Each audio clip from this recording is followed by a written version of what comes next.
So it will either halt by accepting the string, it's the Turing machine's input string, or it will reject that input string. One or the other. No third possibility, no halting. So that means you can take a computational problem and translate it into a membership of a language type problem. And we will use that strategy from now on through the whole chapter. And it's very powerful because well, we can use it to show the famous halting problem. So we'll work up to it. We'll do examples one by one of decidable languages, and we'll keep translating problems into this membership of language type format, translating a computational problem into the equivalent language problem that answers the same question. All right. Okay, so now we'll start our first theorem. So what the critical thing is we need to show that this language here is decidable.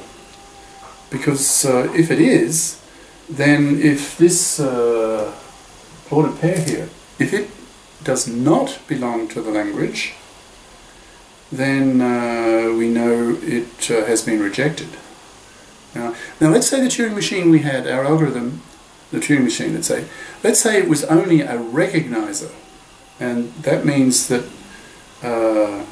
if this thing is a member of the language, the Turing machine will accept it. But if it's not a member of the language, it's unclear whether the Turing machine will reject it. And the Turing machine, if the Turing machine is only a recognizer, it's possible it could loop. There may be strings come in that would make it loop. Okay? Whereas a deciding Turing machine, that possibility of looping, that's excluded. Right? Turing machines always halt. They never loop. Sorry, deciders always halt. They never loop. Okay? So it's can you see then? It's important now to prove that this language is decidable, that there is a Turing machine that always halts on all strings, and it will reject those that are not, the strings that are not in the language. The strings are of this form, okay, and it will accept all those strings that are in the language, again of this form, right? Okay,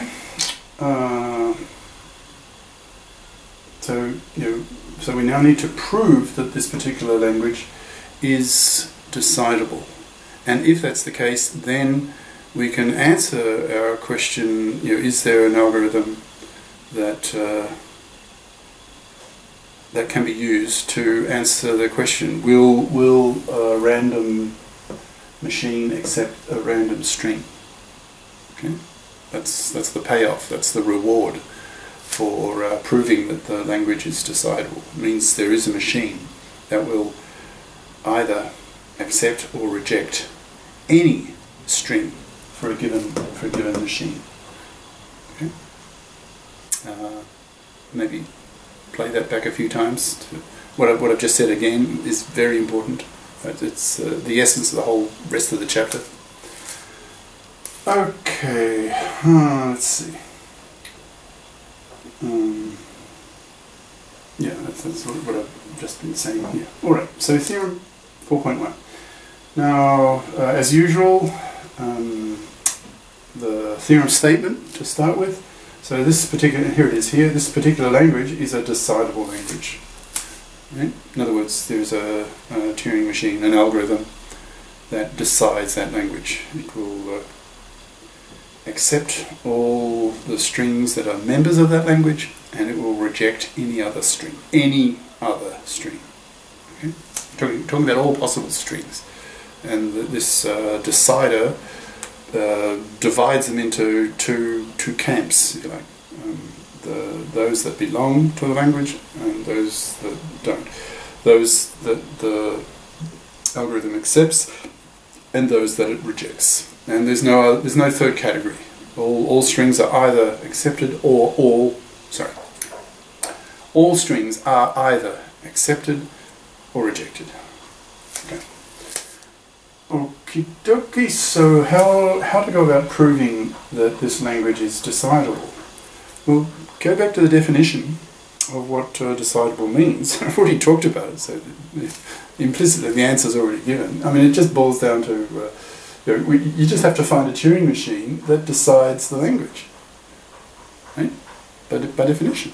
What is a decidable language? It's one that has a Turing machine, an algorithm, that decides it.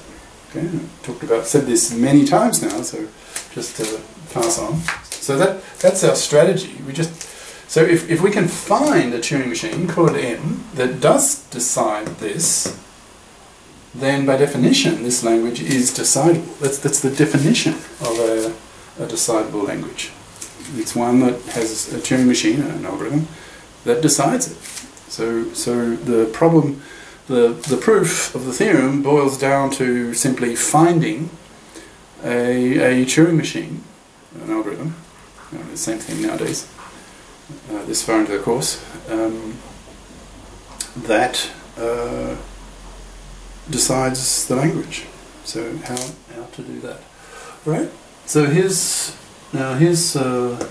in standard format that we've talked about before, the description, standard format description of an algorithm, or description of how the Turing machine functions. Same thing. An algorithm is a Turing algorithm. Okay, so usually now the whole thing. So here's a description of your machine, which is the algorithm. An algorithm is a Turing algorithm. An algorithm is what a Turing machine does, right? By definition nowadays. So M, it's the name of the machine, your Turing machine, equals, and then in quotes the whole description. So open quote here and close quote here, right? This is the standard format of a description. Standard format description of an algorithm. And usually the first line you talk about the input tape to your Turing machine. So the input is this, okay? So the angular brackets, so you know it's a representation and encoding of information that's between the brackets, okay? Encoded into string form. So the string is then the input string to your Turing machine. And we're assuming Turing machines, they all have an input string, right? Now then you need to say what B and W are. Well, B's, that's the description of a DFA, deterministic finite automaton, and W is just a string. So an arbitrary DFA and an arbitrary string. Okay, and then typically the algorithm will be divided into blocks. Each block corresponds to some important subtask, and the blocks may be blocked themselves, and blocks sub-blocked and sub-sub-blocked and whatever. And you can indent if necessary. Put spaces on the left. In this case, it's fairly simple, and the blocks are usually numbered. So block 1, block 2. Right. So now the basic strategy